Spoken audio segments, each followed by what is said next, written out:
Good evening, Southside Middle School, and thank you so much for joining us for our second Ted Ed Night. Before we get started, if you could all please, if you are able to, rise and join me in the Pledge of Allegiance.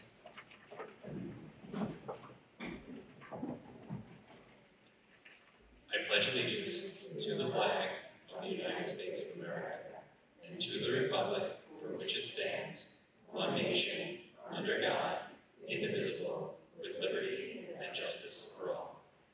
Thank you so much. My name is John Wiesenberg, and I am very proud to say that I'm one of the assistant principals here at Southside Middle School, and I simply cannot wait for you to see what our students have been able to put together. Our TED Ed students have been working really, really hard throughout the course of this year to take something they are passionate about and turn it into something that we know you will find very interesting this evening. Before we get started, I just have a couple of thank yous I'd like to say. I want to say a big thank you to our central administration for all of their support, especially Dr. Moriarty, who's in attendance with us tonight. Thank you so much. Thank you to my building administration counterparts. A big thank you to Mr. McGorty and Mr. Wiley, who've been running the TED Ed Club masterfully this year. Big shout out to my guy Matteo Manella back there on the cameras, as well as our own, the wonderful Miss Elias on sound and lighting. It takes a village, ladies and gentlemen. I think we all know that, and our Southside Middle School and Rockville Center family have truly come together to provide what's going to be an amazing experience this evening. So please, sit back, relax, enjoy, be ready to learn, be ready to be amazed. And for those of you who'd like to stick around at the end, we will have a little celebratory get-together in room 104 with some treats and some water. So not only will it be delicious, but also somewhat healthy. So with that being said, I would like to introduce Mr. McGorty, who will get our evening started. So ladies and gentlemen, Mr. McGorty.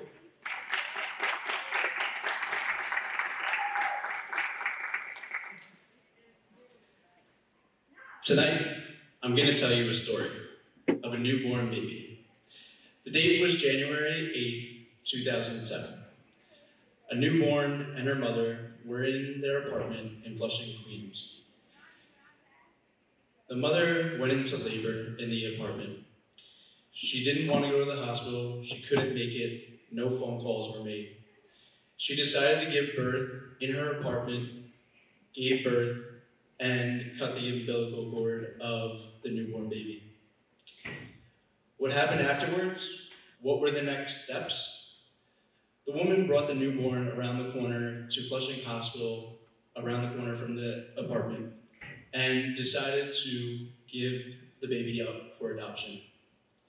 At the time, my mother was a labor and delivery nurse at Flushing Hospital who was in the right place at the right time. The newborn baby mother decided to give Mia, my sister, up for adoption.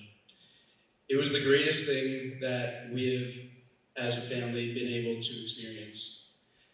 When my mom heard the news that the newborn was being offered for adoption, my mom quickly got involved. She went home, she talked to my dad. After having 3 boys, you know she wanted her baby girl. And with that, 9 days later, Mia was able to come home to our family.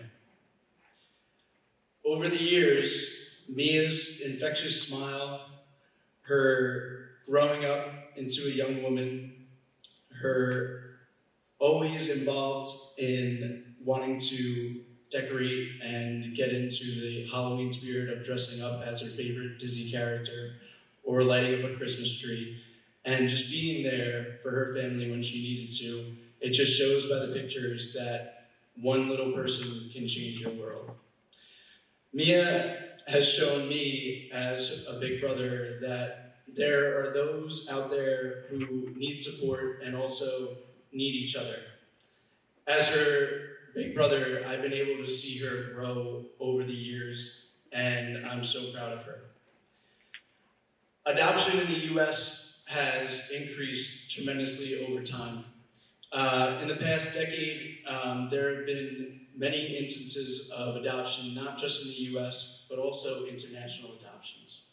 As you can see, newborn babies are at the lower percentage of adoptions. Adoptions usually occur when children grow older and when they're ready to be adopted. That just makes Mia's story so much better.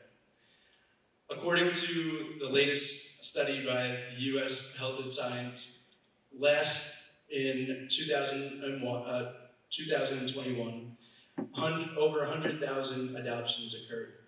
This just shows you that there are people out there that want to be able to help those who can't care for their child. Mia has grown into a young teenager, a selfie queen, a Big Brother's cheerleader on the tennis court, and overall her family's biggest supporter. Mia is always there to cheer us on no matter what, and we give that cheer right back. Now, growing up with three big brothers isn't always easy, and she could tell you that herself. But her infectious smile, her diligence every day to do what she does is incredible. And our story of Mia's adoption just makes everything so special to us. Mia is now 17 years old. She's a junior at Calhoun High School, and tomorrow she will be taking her road test. Boy, does time fly, and when the good times are good, the time flies by good. Thank you for listening to my TED Talk, and also making sure that you realize my family has also adopted Michael. My uncle Harry was here adopting Michael, our cousin Michael from Russia, so it was an international adoption. And also 9 months after Mia was born, Matthew, our family friend, was also adopted. So adoption has really increased in the world and is really common in my family. And again, it's such a special story to see where Mia has been from a baby to where she is today, and I can only know so much about her future and that she will be successful. Thank you.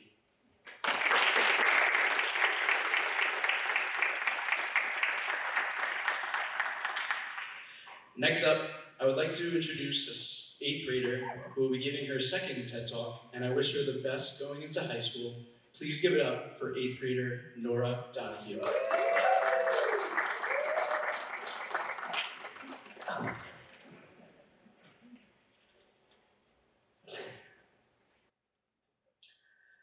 Hi, I'm Nora Donohue, and today we're going to start off by playing a little game. So, I'm going to show you a few pictures of fast food logos, and you're going to see if you know them or not. Just feel free to say them out loud or in your head. Right? That one's McDonald's. That one's Wendy's. And that one's Taco Bell. So that wasn't to make you feel bad for knowing them all, but that's to help you recognize that you do know them all. I'm here to say that how Americans rose to power in the fast food industry and what it's doing to Americans' lifestyle and their health. So what caused this $652 billion industry to blossom? 3 key factors. First, we have convenience. A crave for a faster, easier meal had risen to the modern lifestyle of the roaring 20s. Many people were busy with activities or just normal life, which made them eager to find an easier way to eat. Second, we have affordability. Poverty is a really hardship to live with, and for some people, their only form of nourishment is fast food. And it was really helpful during the Great Depression when people could go out and just buy something that could easily increase their nutrition. And finally, we have appealing look and taste. For advertisers during the 1950s and 60s, new flavors and bright colors helped with attracting families and young kids so that they could spend money. But now we've talked about fast food, we have to talk about what it's doing. Sure, a McDonald's, Big Mac, and McFlurry are absolutely delicious. That's 1,230 calories though. More than half the average person's full daily suggestion. And I know what you're thinking. This girl probably eats like fast food on a weekly basis. I am no exception to some good Chick-fil-A nuggets. But I really want to change our and America's health habits. Symptoms like rising blood sugar, high blood pressure, and binge eating are all very short-term effects of what you could be doing on a daily basis, of what could happen after eating fast food every day for a week. But long-term problems like digestive problems and heart disease are really, really, really bad. With all these extremely alarming, in an article for Medical News Today, it states within 10 minutes of eating a Big Mac, they increase your blood sugar to abnormal levels. The sandwich, like other junk food, will also trigger the release of brain chemicals such as dopamine, which activates the brain reward system and provides a feeling of pleasure. The infographic says this is comparable to the effects of cocaine. To compare this to cocaine is like comparing this to the white powder that people snort that can give you convulsions, a stroke, possibly even like death. So, this is terrifying to say the least, because if you can definitely die from drugs, you can 100% die from fast food. Not to mention the disgusting things people have found in fast food. Just saying. But our most important topic yet is obesity. This is a serious problem and affects adults most in Oklahoma, Louisiana, and West Virginia. 39.6% of adults are obese, and 1 in 3 adults are obese. Obesity is a prevalent problem and started with fast food. Life depends on this faulty food, and Americans fall into this trap of leaning on this for nourishment. Obesity is an easy fix, though, with a quick diet change and constant exercise. But finally, fast food is the lingering, easy way out. The tempting, terrorizing health threat that can contain the end. Be the bigger person and push yourself to eat and be a better human being. If you're going to have fast food, only indulge in moderation. You are counting on yourself to live a long, happy, healthy life. Thank you.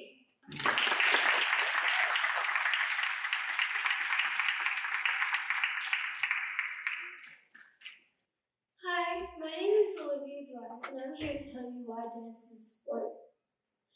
Okay, so come on, everybody take out your phone, and I don't have one. Now, could you please Google what the definition of a sport is?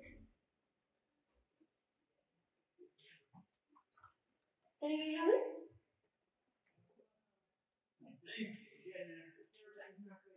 Activity involving physical exertion and skill in which an individual or team competes with another. Thank you. Well, obviously, as you can tell, the definition of a sport obviously includes dance. Dance is a very physical sport where you have to work extremely hard and have very good endurance and strength in order to just do simple things such as that one turn that you saw. Dance is obviously a sport for many reasons. One of the reasons is the physical and mental strain. 44.2% of all dancers feel a need to be perfect, and some even get eating disorders because they're just trying to be perfect. Obviously, there's a physical side because all of those hard things that you can see on the screen, they all take lots of work. All that endurance training and all the work that you can see is obviously very important. Another reason why dance is a sport because we compete just like other sports. In a dance competition, you perform your dance, and you get scored on a scale of 1 to 300. 100 points for choreography, 100 for costume, and 100 for performance. Then, at the end, everyone goes to the award show, and they will say the top 10, and in different categories. It may seem like a lot, and it kind of is, but it's definitely worth it, because you get to make many memories and enjoy so much long-term effects. Many people may think that dance is not a sport, but if you could obviously see, there's a lot of work and endurance and strength training that's needed in order to just do it. I personally practice a lot. I'll just be standing in front of the microwave for my burrito to finish. I'll just be practicing turns. The burrito can wait, you know? In conclusion, dance is quite obviously a sport. Thank you so much.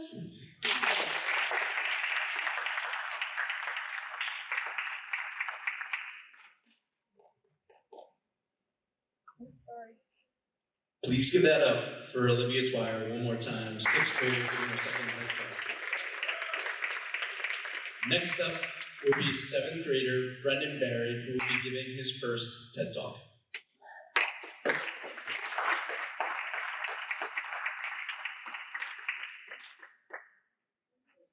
Hello everyone. Now I'm going to talk about something you're all familiar with. You may all reach into your pocket or bag and pull out your phone. No, this will not be a discussion about phones, like I said, enough at home already. Tonight, I want to talk to you guys about social media. The effects are really hard especially on middle schoolers, because not only does the viewer are harmed, but so is the people who post the videos. The posters get an unhealthy craving for getting the most likes, shares, comments, whatever on social media. And they do this by posting disturbing images, videos online, so they can get that feeling that they are cool or that they're famous, even though what they're doing is wrong. The viewers also are affected because they do see these videos when they're scrolling, when they're bored. It affects them and their mental health really hardly. And you might be thinking, who does it really affect? Well, most of it is teenagers. According to many news channels, 90 to 96% of teenagers in America are using social media. And it's not just all around USA. People in this community use social media. People in my own home have talked to me about social media, saying that they have seen curses in their For You page songs, that their friends are feeling left out because their other friends are posting about a party that the friend wasn't invited to, or some sleepover that looks really fun. Even people in my school are also on social media. Every day I hear kids talking about some video that's blowing up, some song that's on every single post. And some people in my school can't even go 7 hours without using their phones and sneak it into the bathroom. It's just not about what it affects them now, but in the future it also affects them. Our brains are like sponges. We absorb the information given around us. We take in everything so we can learn and adapt to our environment. This is really helpful when we're learning a language for the new time as babies. When we're scrolling 4 to 5 hours a day on social media, it does not help. In the future, it does also do really some damage. So this is the amount of teenagers who are on social media compared to 2012 to 2018.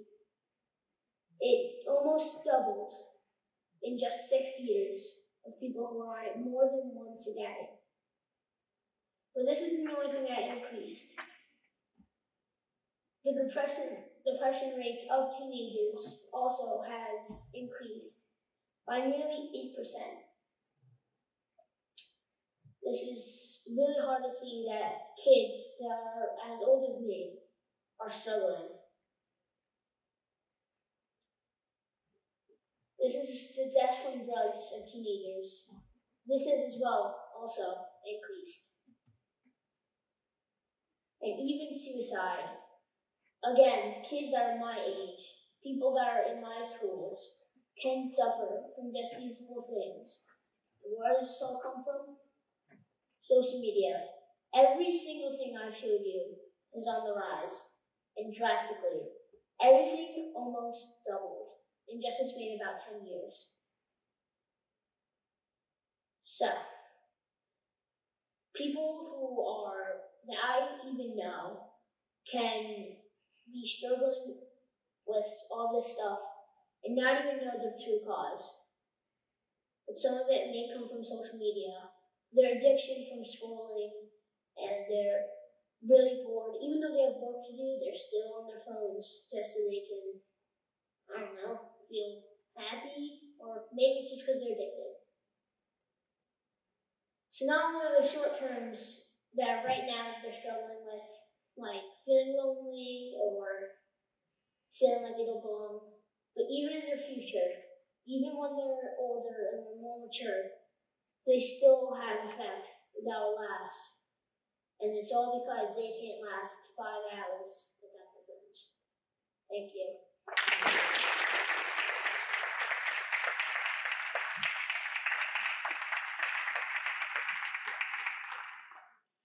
Next up in our program this evening is 6th grader Angie giving her second TED Talk.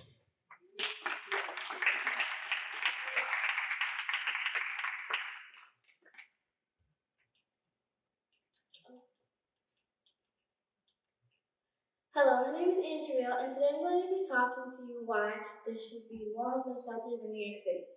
Imagine you live or you're visiting New York City, and there's so many sights to see, like the Empire State Building, the Statue of Liberty, and Times Square. Unfortunately, sometimes when you're walking around New York City, homelessness is one of those sights. This is what I'm going to be talking to you about today: homelessness and how we can help solve the problem. Here's a little story time. When we were walking in New York City one time, my little brother saw a homeless person. He told us about his experiences. This taught me about the homeless experience. Another story is when me and my mom saw a homeless person sitting outside when we went to pick up a pizza pie. We gave him 2 slices of our pizza pie. This showed me how we should be kind to homeless people. This is why homelessness should be taken seriously. Homelessness is not only in New York City. It's all over the world, all over the country, and all over the state. In my opinion, homelessness has been a minimal concern for too long and should be taken seriously. Think about how many times you've seen a homeless person outside. It can be 0 times or many times. Did you know New York City is the #1 city in the USA that has homeless people with over 88,000 people? This just shows how many homeless people are in New York City struggling. Homeless shelters can provide food, water, shelter, and livable conditions. This can help homeless people get back on their feet with the sources they need so that they can find their own job, their own home, and their own accommodations. Homeless shelters won't fix everything, but it sure would help the problem. Thank you.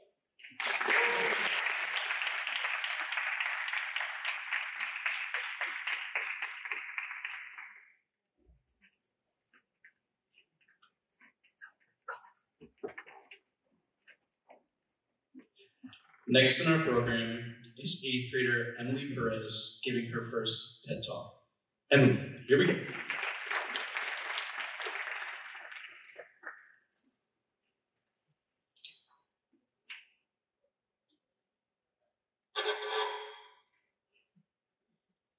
Hi everyone, my name is Emily Perez, and I'm here to talk to you about food and water waste around the world.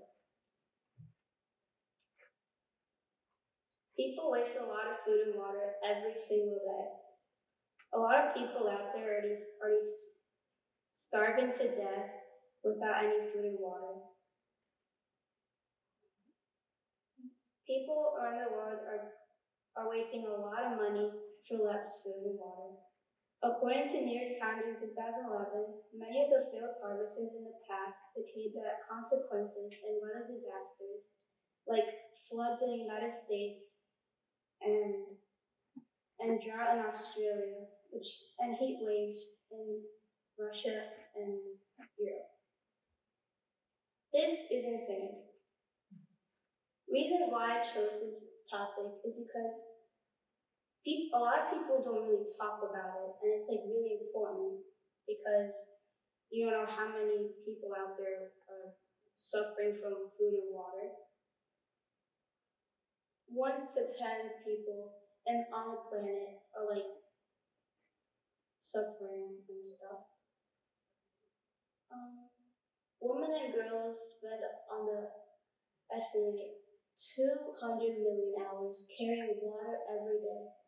Buckets of water they have to carry from a pole, and there's 2 buckets on their shoulders they have to carry that every single day. The crazier part is that scientists believe some of those events were caused by global warming. Rising temperatures across the world mean that people every single country will not be able to produce as many crops. This means that there are rising prices that will make This means that there will be rising prices in order to make some profit, which they are already making before. Over 1 billion people will face food and water shortages, which is 30%.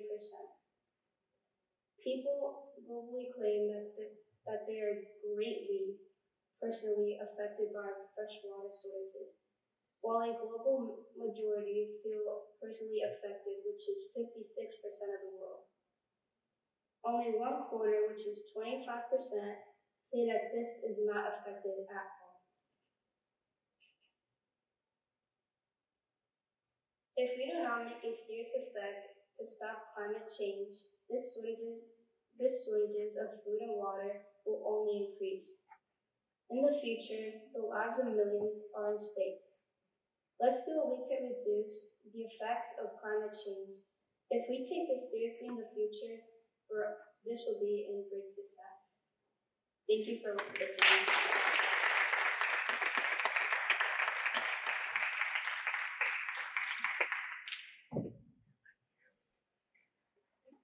Next up this evening, giving her second TED Talk from 5th grade to now 6th grade, Rachael Dryden.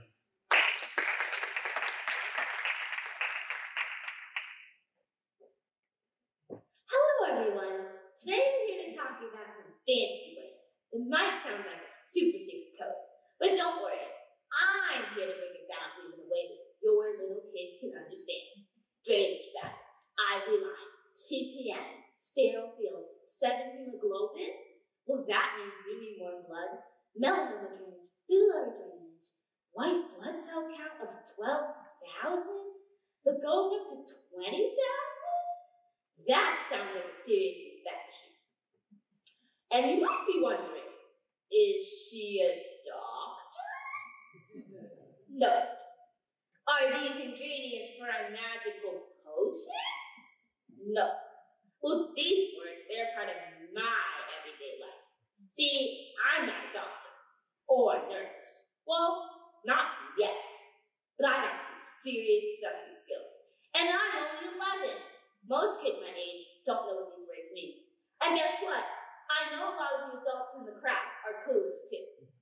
See, this is me, the 11-year-old expert on all drainage bag related things. So one day I noticed my big sister Naya, who had multiple disabilities, wasn't feeling very great. I had a hunch and I walked up to the doctor's appointment with my mom like a boss. And I told him to check her sodium. And guess what? I was right. See, I may not wear my nursing uniform. Remember, not yet. But remember, I have those serious skills. But we can all help that. Whether it's a simple act of kindness, raising awareness, or offering support, we all can truly amplify the impact of love and care. And remember, charity starts at home. Thank you for listening to my story.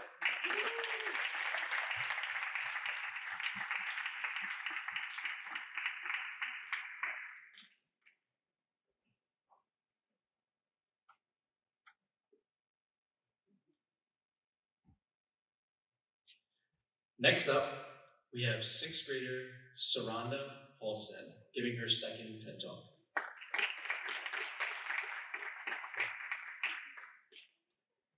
Have you ever doubted yourself? If you have, at least you're being honest. If you said no, have you ever thought about just raising your hand in class and just throwing it back down because you didn't know the answer? Well, that's doubting yourself. That's having fear that you're wrong. That's not even trying to see if you're right. Look at me. I'm here trying to prove you that I'm professional at this. But if you haven't realized, for the next 5-10 minutes of our lives, I'll be talking to you about fear to fearless. Question time. I'll ask you a question. You can either say it in your head or raise your hand, and hopefully I pick on you. My first question is, what is your favorite sport? Now, before you raise your hand, have you ever watched a sport on TV and have you ever felt that they have had pressure playing that sport, or have you ever felt pressure playing your sport? You can raise your hand now. Mommy, are you mom? Or dad? What? Basketball. Have you ever felt pressure when you play basketball? Yeah. Especially free throws. Okay.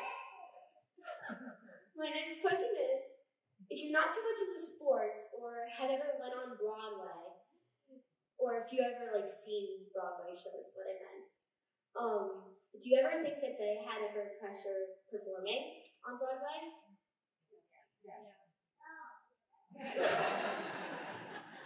Okay, I'll take everything that you just said and I'll tell you a little bit about me. I started acting on stage in Time to Shine when I was only 4 years old, and I started competitively swimming when I was 5. Now you can imagine me, I was only so small. Now you might say, oh, I look really tall. Yeah, I'm wearing high heels.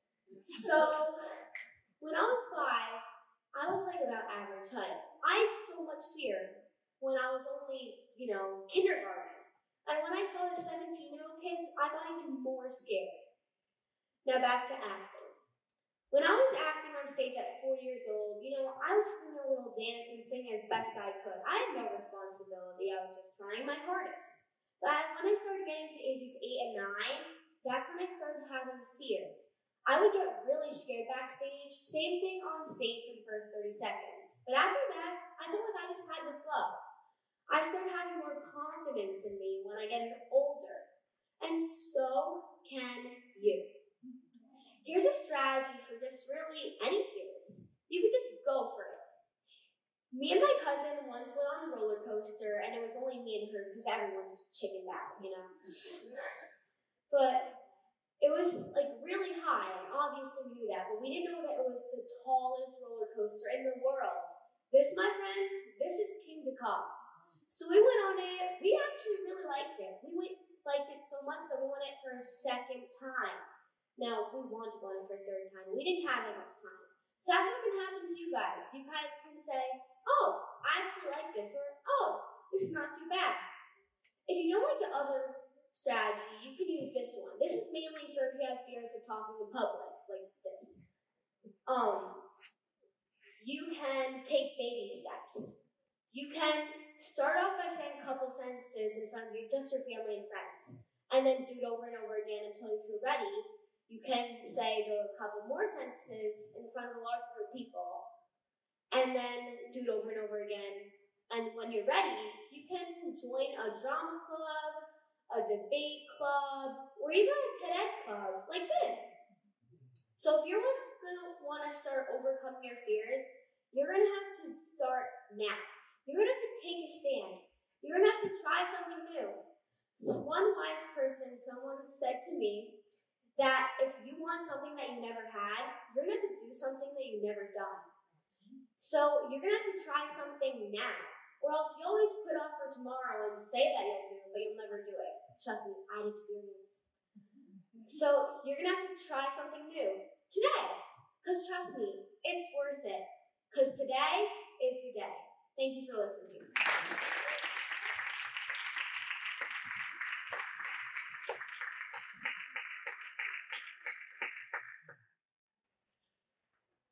Our last TED Talk of the night is from 8th grader Jake Santos, who will be giving his second TED Talk, especially from last year.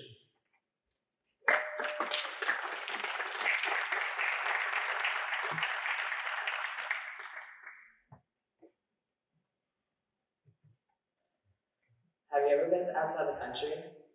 Have you noticed the price difference between the US and many other countries wherever you've been?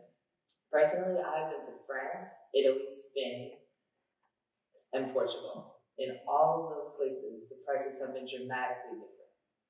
America is so expensive for no reason. Ever since inflation and the pandemic, prices have skyrocketed. Today, I will compare the price between America and other countries in the world. Also, I will explain solutions and ways Americans can cut down on their costs. Have you ever been on a family vacation? If you have you noticed a price difference and wish that the prices were the same back in America? I know I did. America is the 10th most expensive country in the world, and Hawaii is the most expensive state. The most expensive countries in the world are as follows. Monaco is the first expensive country in the world, Singapore, and then the Cayman Islands.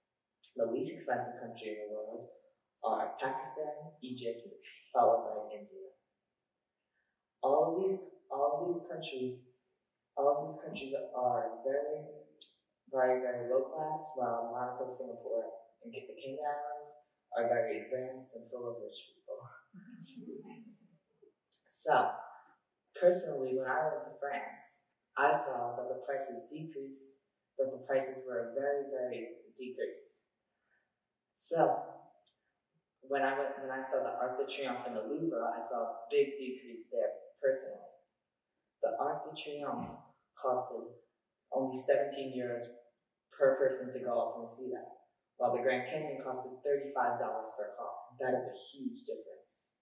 While the Louvre only costed 8 euros to see, while the Natural History Museum in New York City costed $15 per adult. That is insane. That is an insane difference. This is mostly because of inflation and the pandemic. Prices have grown 19% overall since 2020. One effect of this is poverty.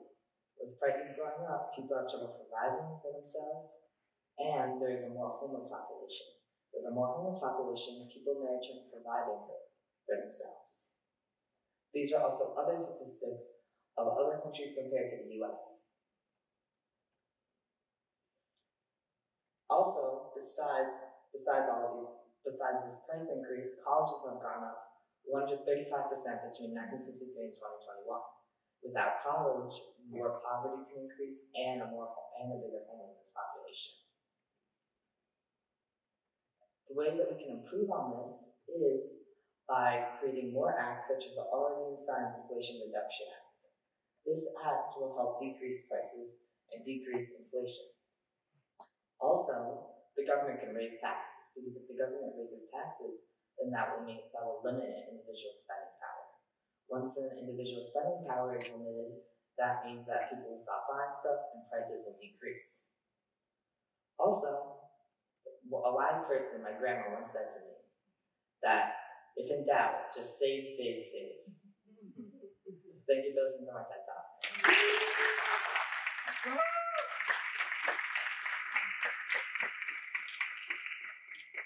So, ladies and gentlemen, I have to be honest, it's actually really hard to hear backstage. So, can we do this one more time for all of our presenters?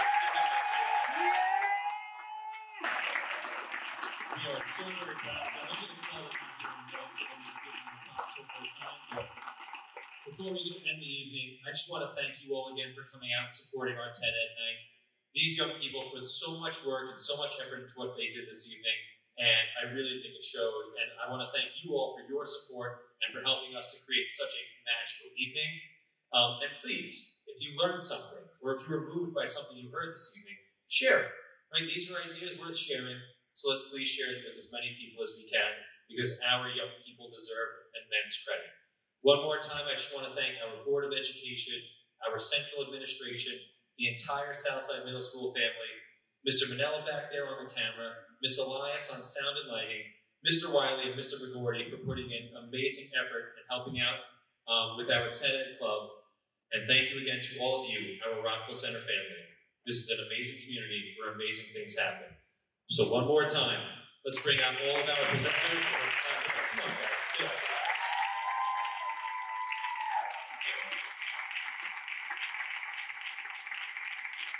So, if you are interested, we are going to have a little celebration in room 104. Once we are done taking our picture here, let's see if I can maybe just, they're better at this than I am. I'm going to let them take the picture. If any of you would like to come up and take a picture, please feel free. And then please, again, join us in room 104. Thank you all so much, once again, for coming to Southside Middle School's TED Ed Night. Thank you.